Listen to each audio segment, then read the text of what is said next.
Lena ke ibheke kuwe mnganami, wena usafisa ukufana nami noma mhlawumbe usafisa ukufana nomunye umuntu obona sengazathi impilo yakhe ingcono noma mhlawumbe ubona sengazathi izinto zakhe zenzeka kalula.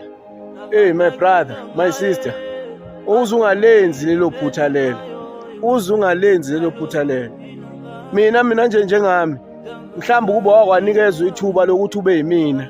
Mhlawumbe ngabe kade wathatha intambo wayilengisa. I've been through a lot.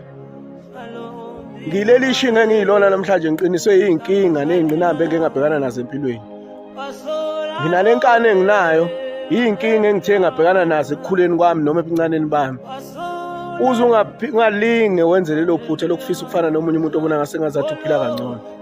Uthi kuwe hey mngani wami, I've been somewhere before ngifika lapha engikhona namhlanje.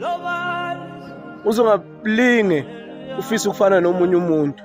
Lezi inkingo nazo nami ngeke ngaba nazo. Ukuyibalekela ngeke kuze kukusebenzela, ngeke kuze kukusize ngoba ukubaleka ngeke usho ukuthi seyiphelile. Mangabe uyibalekela uzobe ungakaqedi ngazo.